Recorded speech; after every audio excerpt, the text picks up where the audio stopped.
Assalamualaikum warahmatullahi wabarakatuh. Apa kabar teman-teman sekalian? Kali ini saya akan bercerita tentang bagaimana seorang ibu akan berhadapan dengan corona. Nah, sebenarnya bukan hanya untuk ibu ya, tapi untuk yang lain juga bisa. Bagaimana cara kita berhadapan sama corona? Nah, pada dasarnya kita mesti tahu dulu apa itu corona. Corona itu bukan bakteri, bukan jamur ya, bukan parasit, tapi dia adalah virus.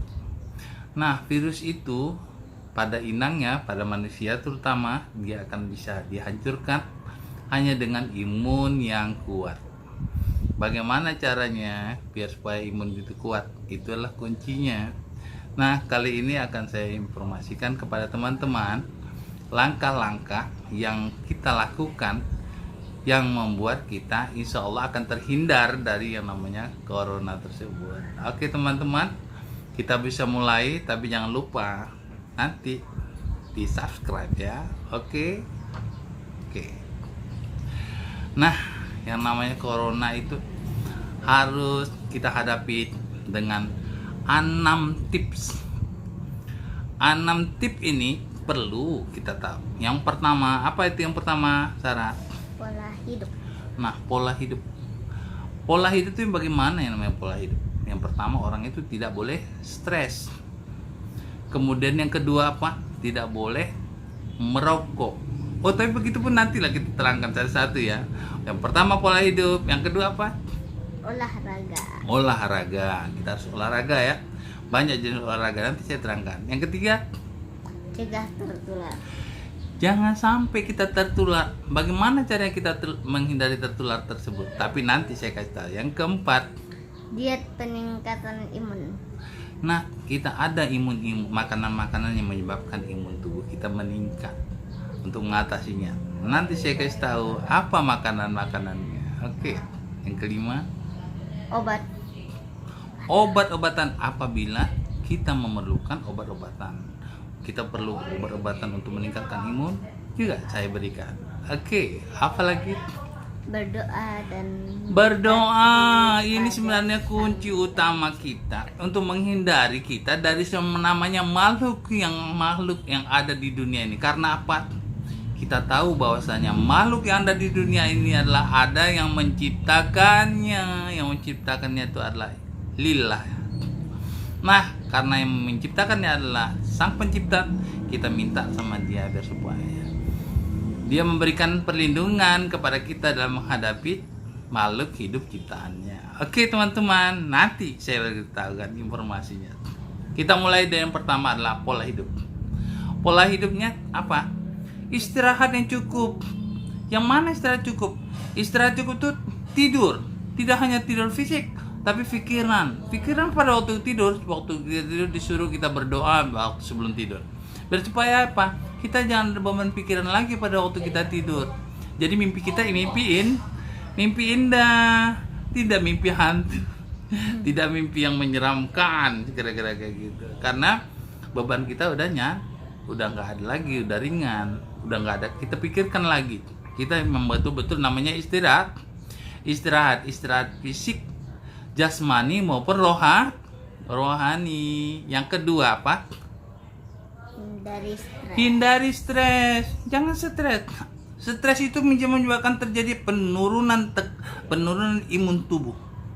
Orang-orang stres itu menyebabkan imun tubuhnya rendah, ya. Sering tertular penyakit, ya. Orang-orang stres itu ada dermatitis karena stres. Ada mudah karena kena jamuran. Itu orang-orang stres. Jadi jangan sampai stres.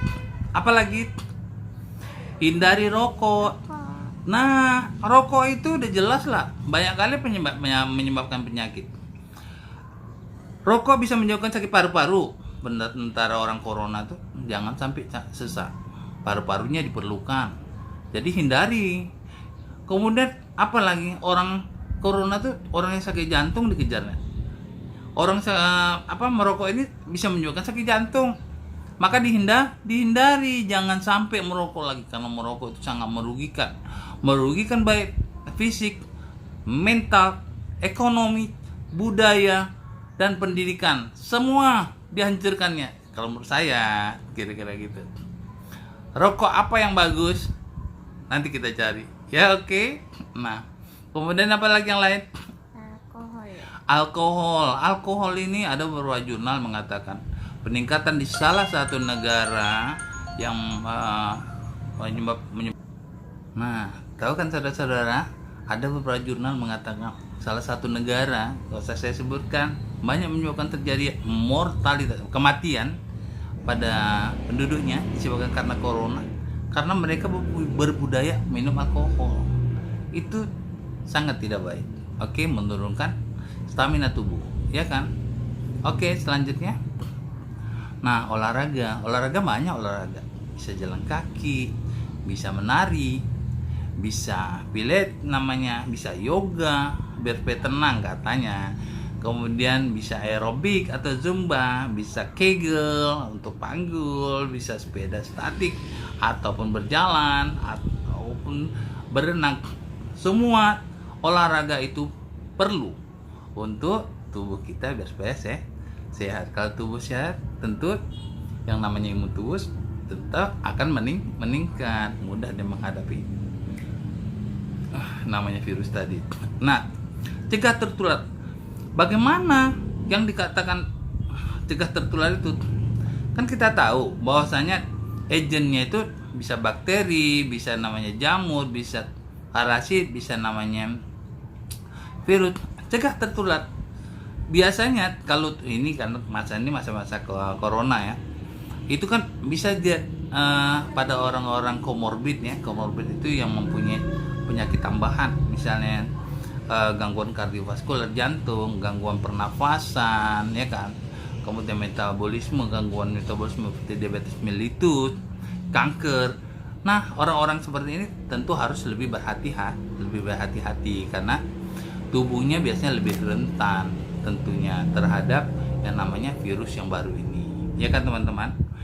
Terutama di mana dia menempelnya, biasanya pada daerah saluran lendir, mulut, hidung, mata. Makanya ini mesti kita tutup karena dia langsung macam mata langsung lihat.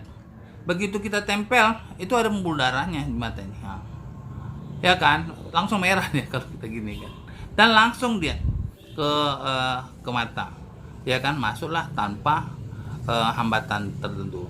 Kalau di kulit ini, kulit tangan, kulit kaki lebih tebal lagi, kulit pipi lebih tipis ya. Pipis ini macam ini tipis, dia bisa masuk ke pembuluh darah tapi melewati kulit dulu. Kalau tapak kaki udah jelas lebih parah lagi, nggak mungkin bisa dilewatinya karena dia tebal sekali, ya kan, berapa lapis. Kira-kira gitu gambaran bayangan yang kita pikirkan. Nah, misalnya ada transmisi, ada misalnya dia kan saluran yang kita takutkan tadi masuk ke dalam mulut, hidung, mukosanya atau mata. Hindari daerah-daerah yang ada aerosol atau airborne. Misalnya pada orang batuk bisa dia kan menguap kemana-mana, terbang kemana-mana. Apalagi daerah AC dia nggak kemana-mana, dia daerah situ aja. Jadi kita harus menghindari itu. Kalau begitu ada bersin di situ, ya hindari aja, nggak usah malu-malu, nggak usah segan-segan, keluar aja. Karena apa? Kita bisa terpapar. Kalau terpapar sebentar, tubuh kita masih bisa kompensasi. Tapi kalau lama, dia agak berat karena dia berulang terpaparnya dia. Begitu diberikan kuman tadi, virus tadi masuk ke tubuh membentuk antibodinya. Udah cukup beberapa waktu, siap itu datang lagi, dibentuknya lagi. Tapi kalau misalnya terus-menerus datang, nggak sanggup tubuh untuk menciptakan antibodinya tadi menghadapi virus tadi. Jadi begitu ada kejadian itu, dihindari aja. Bagaimana cara menghindarinya? Nanti kita kasih tahu untuk cegah tertularnya. Oke? Nah, bisa dengan masker. Ada namanya masker N95, itu yang bagus ya kayaknya ya. Kemudian karena sering pakai ya. Ada pelindung wajah, itu mencegah biasanya kalau misalnya orang langsung nyemprot ke muka ya. No, ya kan? Facial namanya. Ada pelindung mata. Nah, pelindung mata ya. Ada baju jubah. Ada celemek. Kemudian ada sarung tangan. Kemudian ada penutup kepala. Gitu ya, kawan-kawannya. Nah, bagaimana cara mencegah tertular yang paling bagus? Yang paling bagus itu apabila dua-duanya pakai masker. Nah, kalau misalnya satu pakai masker, dia tingkatnya di medium. tertular lebih tinggi.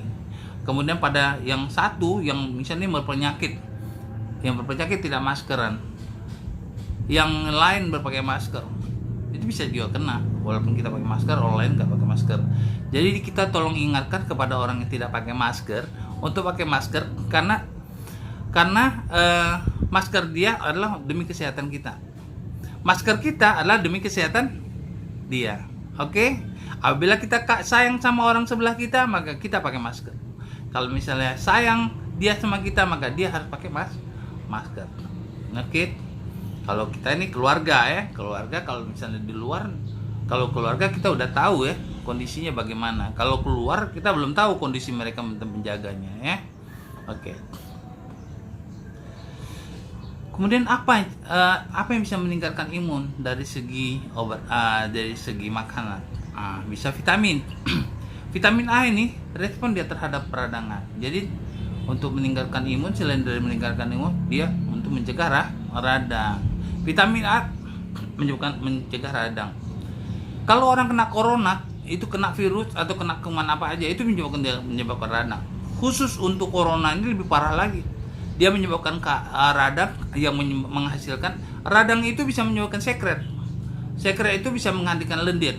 Lendir yang dihasilkan corona ini lebih kental. Itu yang menyebabkan terjadi orang sumbatan di paru-parunya dan sesak. Sulit dia untuk bernapas. Karena apa? Ada sekret yang kental yang dihasilkan oleh pertemuan antara virus corona terhadap tubuh. Tubuh mengantisipasinya dengan memberikan sekret yang besar. Nah, radang yang tinggi, maka perlu vitamin A. Karena apa? Vitamin A ada anti radangnya. Nah, yang kedua apa? Vitamin C. Vitamin C. Yang ketiga adalah vitamin D, vitamin E, B6, B12 dan asam folat.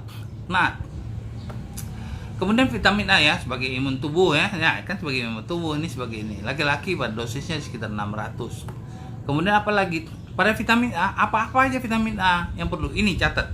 Nanti kalau nggak ingat, ini catat ya. Wortel, bayam, kangkung. Kalau nggak ingat, tengok lagi kemari. Minyak ikan, hati ayam, mentega, kemudian kuning telur, itu cabai merah, itu anti radang. Disimpan ya, dicatat, berguna untuk kita. Kemudian vitamin C seperti kiwi, jambu biji, ya, cabai hijau dan segala macam ini penting sama kita. Ya kan? Karena sebagai antioksidan, sebagai imun tubuh untuk meningkatkan imun tubuh kita. Nah, apalagi vitamin D, ikan kembung, salmon, kuning telur, ikan sarden, susu sapi, tuna, ini perlu sama kita untuk meningkatkan stamina kita, meningkatkan imun tubuh kita. Juga demikian dengan vitamin E. Apa-apa aja ini ada. Minyak bunga matahari, kuaci, bunga matahari, almond, minyak jagung, minyak kacang kedelai, ya, minyak ada di sini. Nanti kita catat ya. Kalau misalnya kita perlu, langsung kita buka vlog ini, presentasi ini kita buka, kita tengok apa-apa aja dia. Kemudian ini lagi vitamin B6, ikan tuna, hati ayam, salmon, dada ayam tanpa kulit, pisang, kentang, daging sapi, nasi dari beras merah, segala macam itu bagus. Nah, vitamin B12 juga, apalagi untuk anak-anak ini untuk membuat selera makannya lebih tinggi, anaknya cerdas. B6 bagus ini, nori, kerang, hati ayam, ikan kembung. Nah, untuk stamina bapak juga ada di sini, untuk menguatkan stamina untuk melakukan apa, untuk mempunyai anak. Apalagi selain itu adalah asam folat. Asam folat itu ada di mana? Di sini. Pada ibu hamil dengan trimester awal, itu sebelum hamil itu perlu asam folat, ya kan, untuk mencegah penyakit yang sangat tidak baik, ya. Jadi perlu asam folat sebelum hamil muda itu perlu, ya. Apalagi yang dibutuhkan untuk menghadapi corona ini, berdoa, minta, dekatkan diri pada Sang Pencipta, karena Sang Pencipta yang menciptakan semua makhluk di dunia ini. Jadi sama dialah kita meminta akan dilindungi terhadap makhluk ciptaannya. Oke. Bagaimana doanya? Ya Allah, mohon ampun atas kesalahan kepadamu ya Allah. Yang pertama. Yang kedua, kepadamu ya Allah kami meminta dan berserah diri, enggak pada yang lain. Kami hanya minta padamu. Kira-kira gitu. Yang ketiga, aku berlindung padamu ya Allah, Tuhan hidupnya manusia, ya kan? Oke, yang kemudian apa? Tiada daya dan upaya yang bisa kami lakukan kecuali izin darimu ya Allah. Kira-kira gitu ya. Apalagi, aku berlindung padamu dari makhlukmu ya Allah. Amin. Lindungi kami dari corona ya Allah. Amin. Demikian saudara-saudara sekalian, informasi yang bisa saya sampaikan. Mudah-mudahan ini berguna untuk kita karena banyak kali yang kita dapatkan mengenai tentang COVID ya. Saya kira seperti itu. Ini tidak hanya untuk ibu hamil, saya kira semua bisa perlu untuk diperhatikan seperti hal yang saya sebutkan. Oke, salam sehat selalu. Assalamualaikum warahmatullahi wabarakatuh. Ingatlah ya. Like, jangan lupa like, comment, share, and subscribe ya. Oke, jangan lupa ya. Bantu di komen. Ada Kakak Kira di situ. Assalamualaikum.